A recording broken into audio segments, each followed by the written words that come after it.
Hey.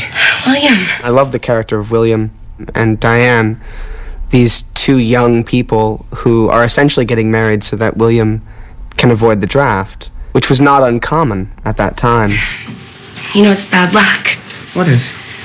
Well, for the groom to see the bride in her dress before the wedding. Interestingly enough, the character of Diane was actually inspired by a woman that Emilio met, who he later found out through conversation with her had actually been at the Ambassador on the day that Robert Kennedy was shot, and had also married men to help them avoid the draft. You know, she's standing for what she believes in at a time when it was not appropriate for women to do that. And I really respect Diane for that, as a character and her as the person. My family really appreciates what you're doing, Diane. It means a lot to all of us. To me.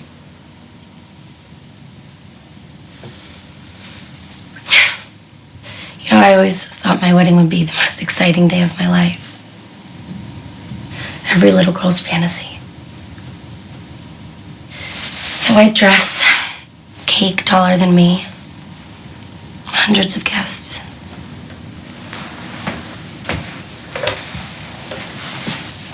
It's just a certificate, Diane. You can still have all of that. Yeah. Jack? What? Do you think I'm more Jackie or more Ethel? I play a fella from New York named Jack. Helen Hunt plays Samantha. Jack and Samantha are on their second honeymoon, their 10th anniversary. I'm a stockbroker, I'm an artist. as well as a patron of the arts. She bought a painting of a can of soup last month. A can of soup? I think it was Campbell's tomato? Yes. No, onion.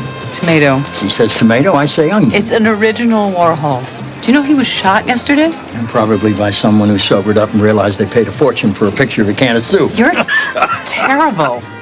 Sharon and Demi, these two titans, you know, going at it. That was breathtaking. Well, it's such a terrific opportunity, this part that I play, because the beauty shop is a lot like the therapist, where everybody goes and hangs out and tells all their secrets and talks to each other. And so when Demi's character comes in, you know, my job is to make sure that she's okay. You know, I'm getting older, and people don't care about you as much when you get older.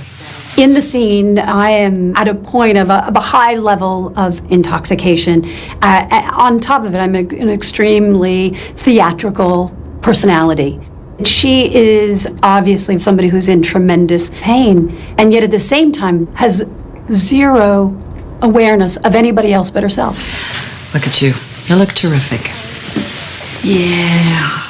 No one knows that my character is also going through heartache or heartbreak or the things that are happening in her life.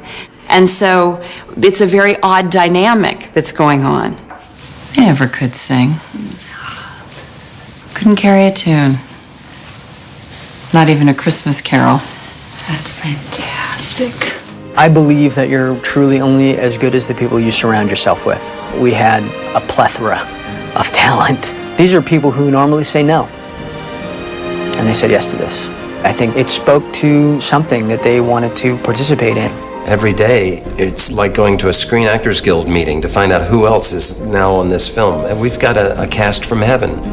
It became a director's dream. I had this amazing team, and I could go to any one of them and hand the ball off to whomever, and they were going to score. That was great.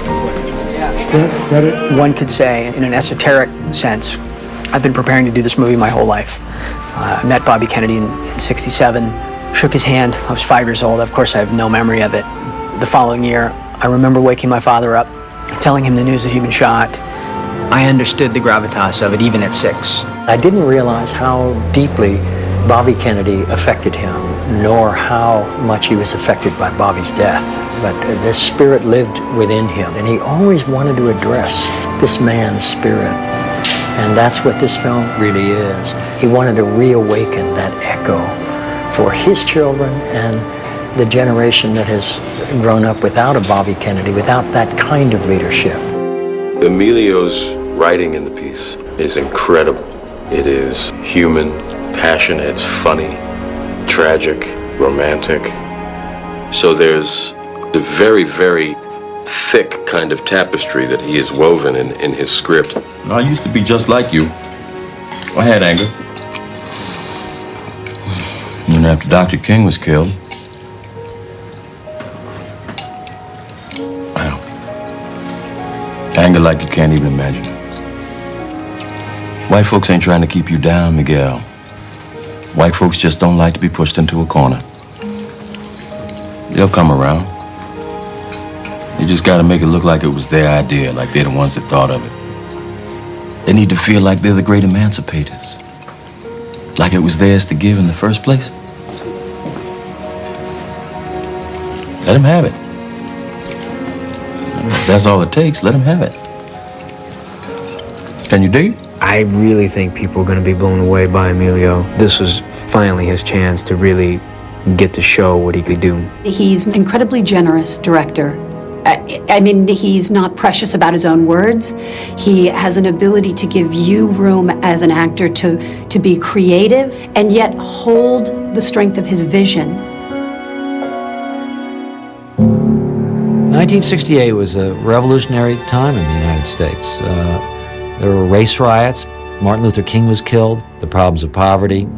Vietnam War was spinning out of control. Bobby Kennedy had spent his whole life behind the scenes, backstage, so he had a very difficult time deciding whether to run for president. But Bobby realized that he had to speak up. He had to make a move. And when he jumped in the race, it was apparent that he was the odds-on favorite. A wide lead. And I think people sensed that politics could matter, because he seemed like sort of a non-politician. He seemed real, he seemed true. Bobby Kennedy's family was sort of a unique American institution. He grew up as the runt of the family.